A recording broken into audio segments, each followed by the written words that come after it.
नमस्कार दोस्तों, स्वागत है आपका हमारे YouTube channel theory and practical class of MLT and histopathology में। दोस्तों, आज हम एक नए सब्जेक्ट माइक्रोबायोलॉजी के टॉपिक पर डिस्कस करेंगे। माइक्रोबायोलॉजी किसको बोलते हैं, उसका डेफिनेशन क्या है, उसके बारे में जानेंगे। Microbiology is the study of microscopic organism. Micro that means small, bio मतलब लाइफ, जीव, स्टडी मतलब लॉजी मतलब स्टडी। ओके,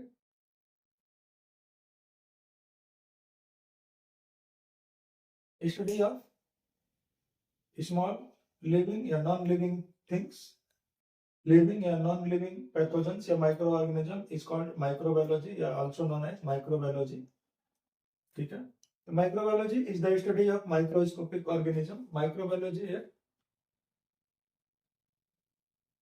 सूक्ष्म जीवों का अध्ययन है, जिसको हम also known as microorganism या microbes, जिसको हम माइक्रोऑर्गेनिज्म के नाम से या सूक्ष्म जीव के नाम से जानते हैं। दोस्तों,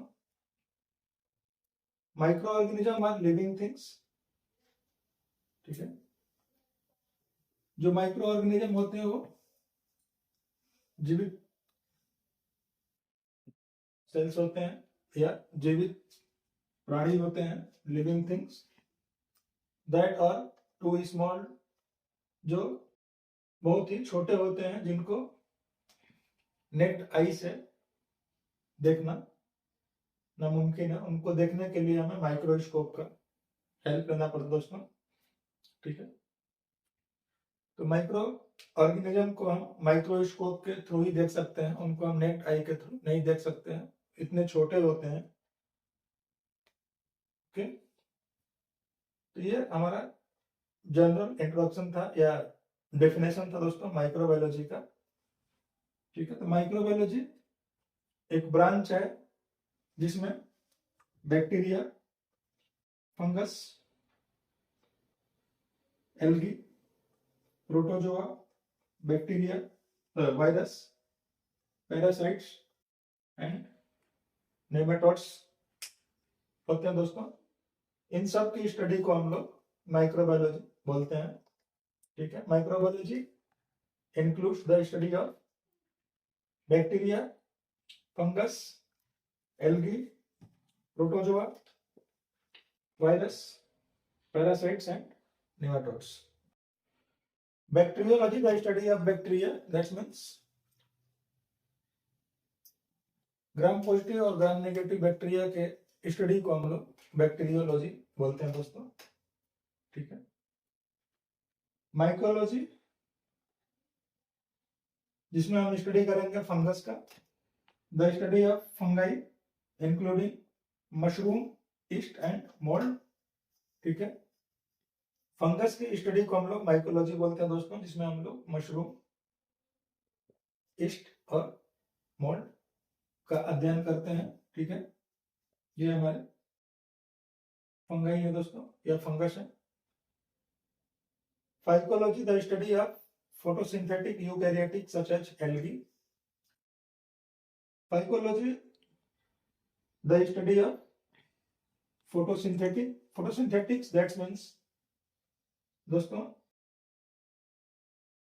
एल्गी क्या होता है, एक यूकैरियोट्स है जो अपना भोजन सूर्य के रोशनी से बनाता है। दोस्तों, ठीक है, ओके, इसीलिए हम लोग इसको फोटोसिंथेटिक बोलते हैं और इसकी स्टडी को हम लोग एल्गी की स्टडी को हम लोग फाइकोलॉजी के नाम से जानते हैं। Protozoology, the study of protozoa which are single cell eukaryotes. Protozoa भी सिंगल सेल यूकैरियोटिक सेल होते हैं। दोस्तों, ठीक है, like amoeba, paramecium, Euglena.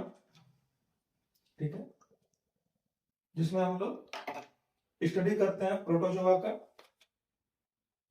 Protozoa single cell eukaryotic cell होते हैं। दोस्तों, ठीक है, वायरोलॉजी, वायरोलॉजी में हम स्टडी करेंगे वायरस का।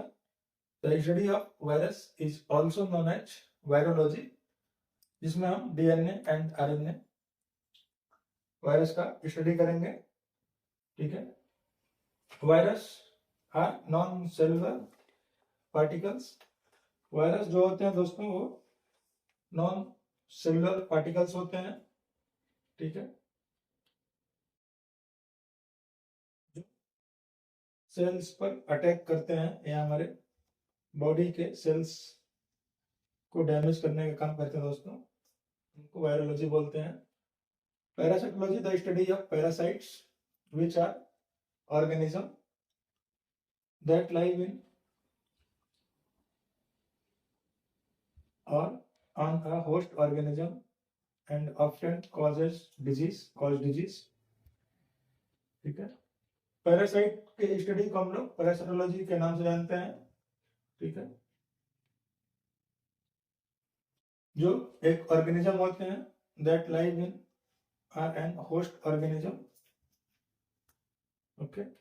पैरासाइट जो होता है दोस्तों वो परजीवी होते हैं। दैट्स मीन्स किसी दूसरे एनिमल या किसी दूसरे एनिमल के ऊपर डिपेंड होते हैं। ठीक है। ये ह्यूमन बॉडी या एनिमल किसी भी जानवर के बॉडी पर रह करके अपना खाना पीना जो भी है इनका होता है, तो इसको हम लोग परजीवी बोलते हैं, जो क्या करता है डिजीज कॉज करता है दोस्तों। Nematology the study of nematodes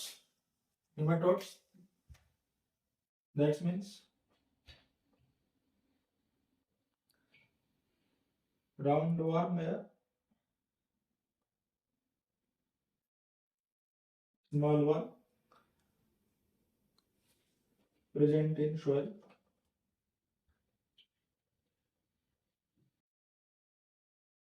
ठीक है। निमेटोड्स जो होते हैं दोस्तों, निमेटोड्स की स्टडी को हम लोग निमेटोलॉजी बोलते हैं। ठीक है। जिनका एग्जांपल है राउंड वर्म। राउंड वर्म में कीड़ा होता है दोस्तों जो हमारे धूल या मिट्टी में प्रेजेंट होता है। ये भी जितने भी ये हमारे माइक्रो ऑर्गेनिज्म है, bacteria, mycology, phycology, protozoology, virology, parasitology या निमेटोलॉजी, ये हमारे बॉडी में डिजीज कॉज करने का काम करते हैं। ठीक है। मतलब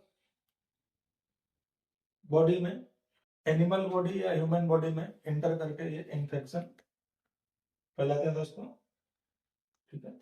और इन्हीं की स्टडी को हम लोग माइक्रोबायोलॉजी के नाम से जानते हैं। अभी हम इंट्रोडक्शन के बारे में बात करेंगे दोस्तों। Introduction of microbiology. Microbiology the science of micro organism that are only visible under the microscope. Medical microbiology deals with the causative agent of infectious disease of man, his reaction to such infection, the way in which they produce disease, and the method for their diagnosis. The disease is transmitted by contact from man to man। ठीक है। Microbiology एक विज्ञान है जिसमें हम लोग microorganisms like bacteria, virus, protozoa, fungus, algae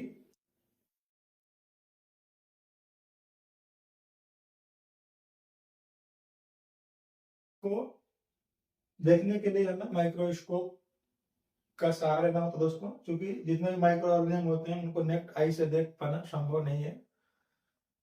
तो सारे माइक्रो ऑर्गेनिज्म को देखने के लिए या विजुअल होने के लिए माइक्रोस्कोप का सहारा लेना होता है। ठीक है। Medical microbiology deals with the causative agent, ठीक है, of infectious disease of man जो ह्यूमन बीइंग में इन्फेक्शन कॉज करते हैं, चाहे वो बैक्टीरिया हो, वायरस हो, प्रोटोजोआ हो, उन सब की स्टडी हम मेडिकल माइक्रोबायोलॉजी में करते हैं दोस्तों। ठीक है।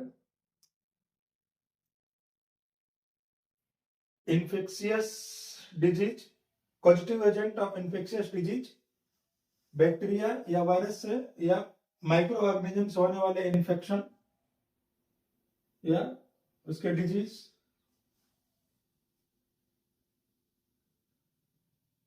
जो हमारे बॉडी में इन्फेक्शन कॉज करते हैं, उन्हीं के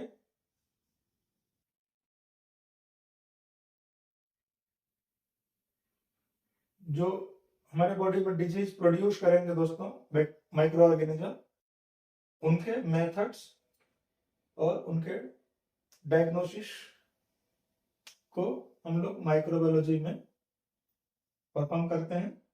ठीक है।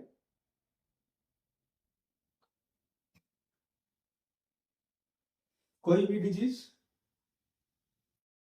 जो माइक्रो ऑर्गेनिज्म से ह्यूमन बीइंग में ट्रांसमिट होता दोस्तों, ठीक है, उसकी स्टडी, दैट मीन्स उसका आइडेंटिफिकेशन, उसकी मॉर्फोलॉजी और उसके डायग्नोसिस, उसका ट्रीटमेंट को हम लोग माइक्रोबायोलॉजी या मेडिकल माइक्रोबायोलॉजी में स्टडी करते हैं उसका।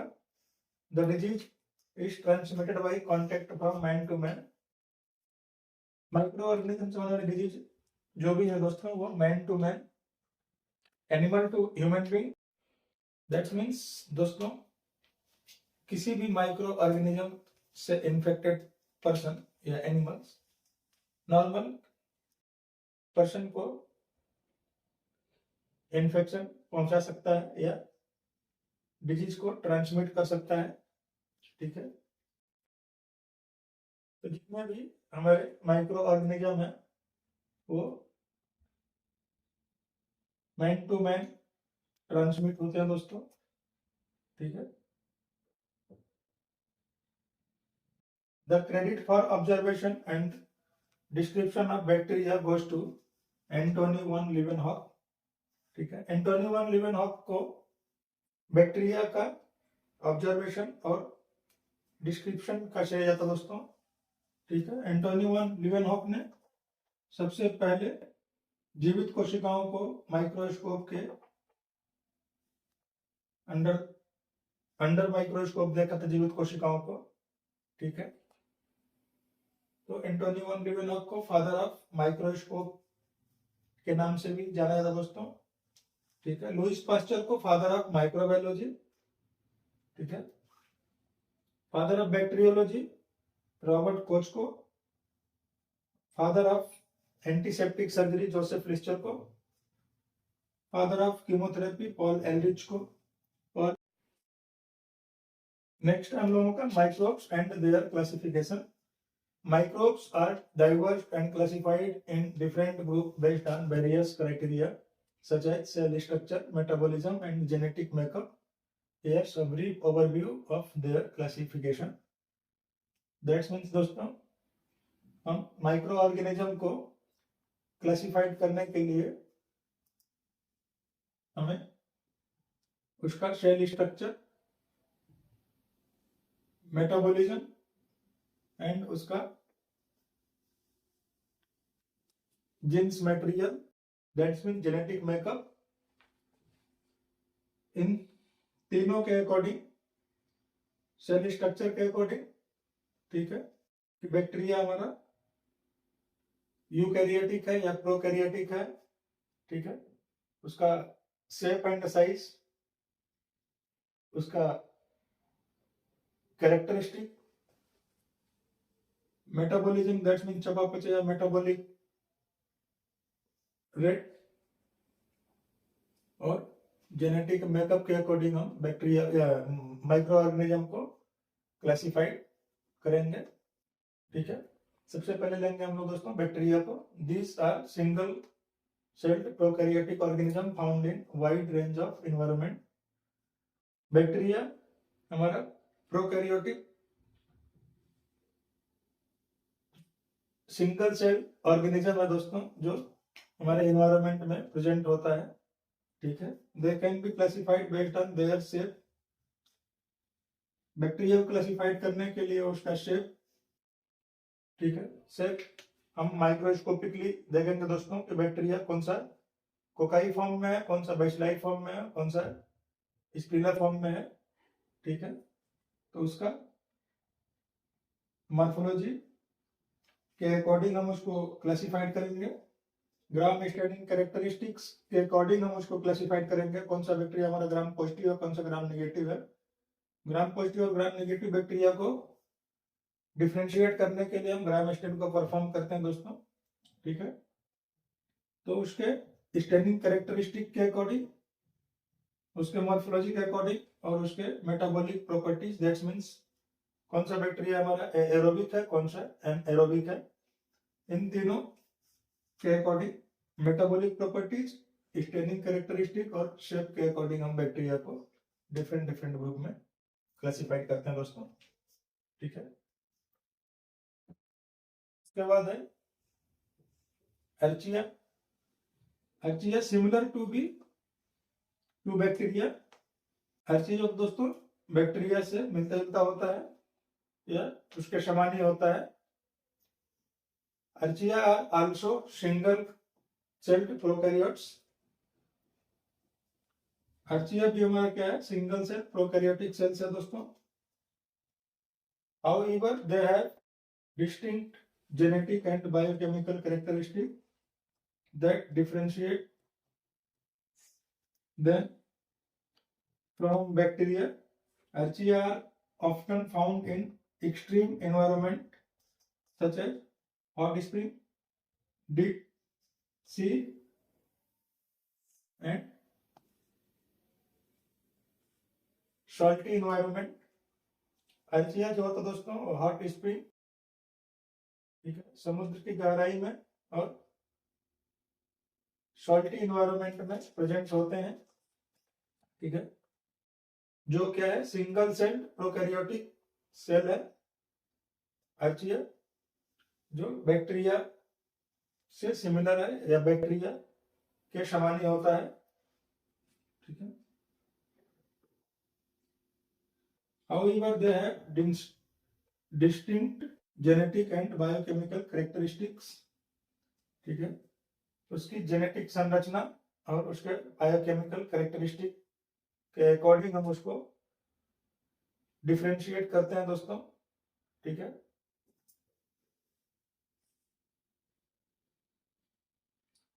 Archaea are often found in extreme environment such as hot spring,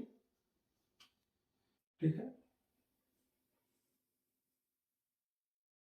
deep sea vents, समुद्र की गहराई में, एंड साल्टी इन्वायरमेंट में प्रेजेंट होते हैं।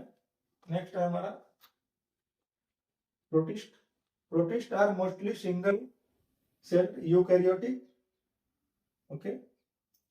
प्रोटिस्ट जो होते हैं दोस्तों यूकैरियोटिक सेल है, जो सिंगल सेल का बना होता है दोस्तों, यह सिंगल सेल यूकैरियोटिक सेल है, ठीक है। दैट आर नॉट प्लांट, जो कि प्लांट नहीं है, एनिमल भी नहीं है, और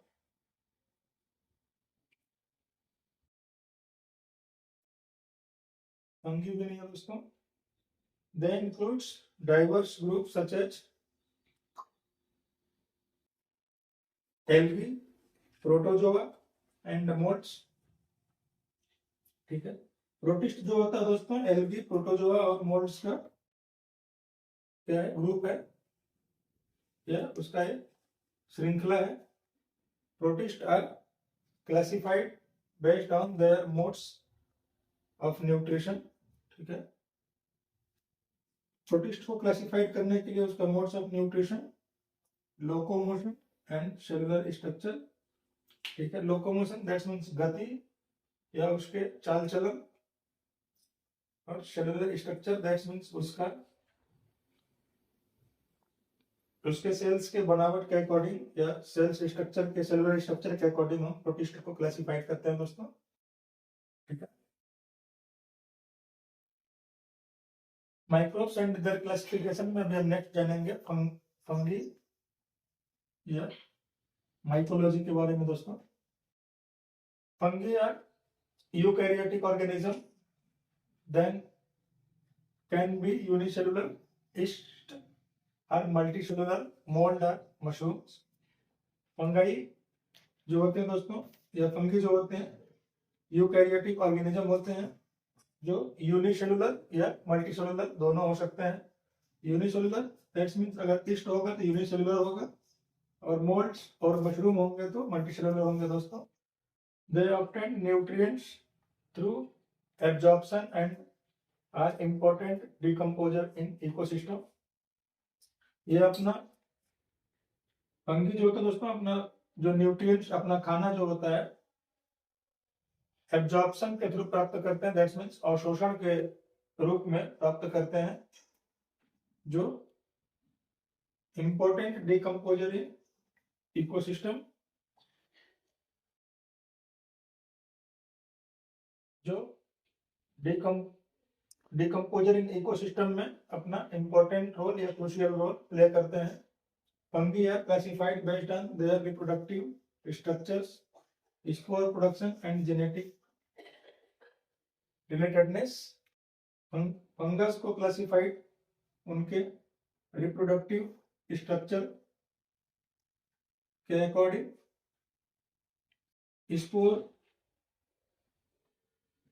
ठीक है,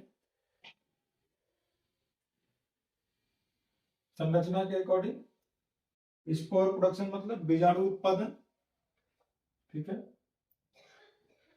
रिप्रोडक्टिव स्ट्रक्चर के अकॉर्डिंग स्पोर प्रोडक्शन, ठीक है, बीजाणु उत्पादन, और जेनेटिक रिलेटेडनेस दैट्स मींस उनकी जेनेटिक संरचना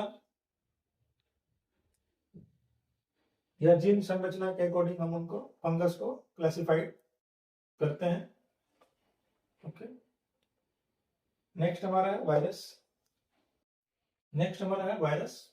virus are non cellular. Virus के अंदर सेल्स प्रेजेंट नहीं तो दोस्तों virus are non cellular infectious agent, ठीक है। वायरस एक इन्फेक्शियस एजेंट है जिनके अंदर सेल्स प्रेजेंट नहीं होते हैं, composed of genetic material DNA और आरएनए, ठीक है, जो डीएनए और आरएनए के बने होते हैं, surrounded by a protein coat, ठीक है, जिनकी संरचना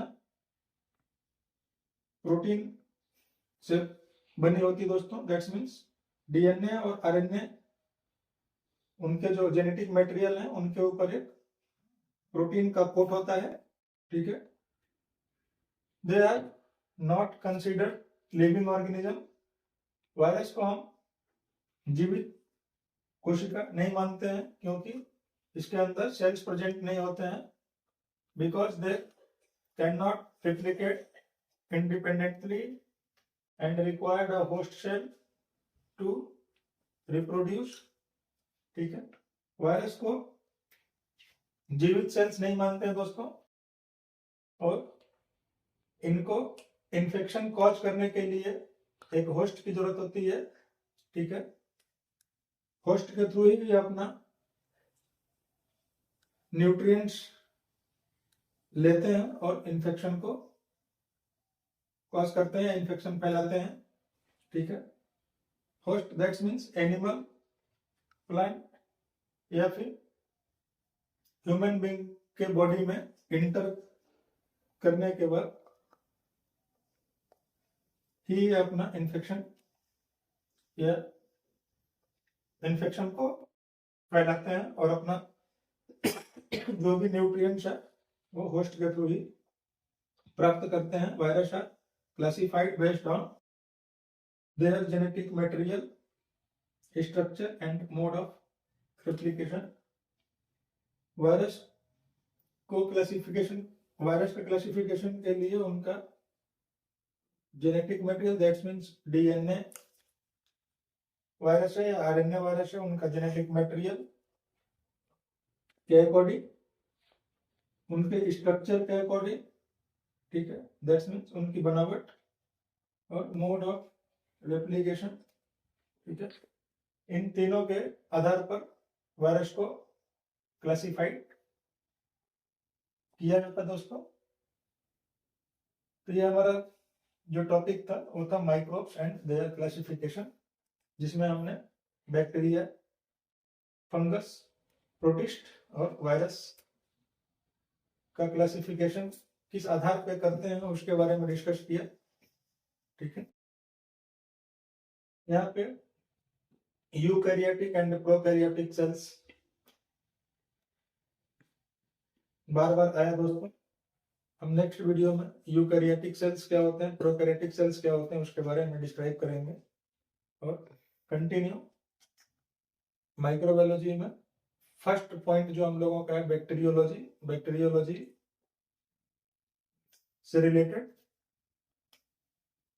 टॉपिक को हम पार्ट 2 में, पार्ट 2 पार्ट 3 नेक्स्ट, मतलब अलग अलग पार्ट में हम आप लोगों के बीच लेकर के आएंगे, ठीक है। अगर वीडियो अच्छा लगा हो दोस्तों, चैनल को सब्सक्राइब करें एंड लाइक करें। धन्यवाद।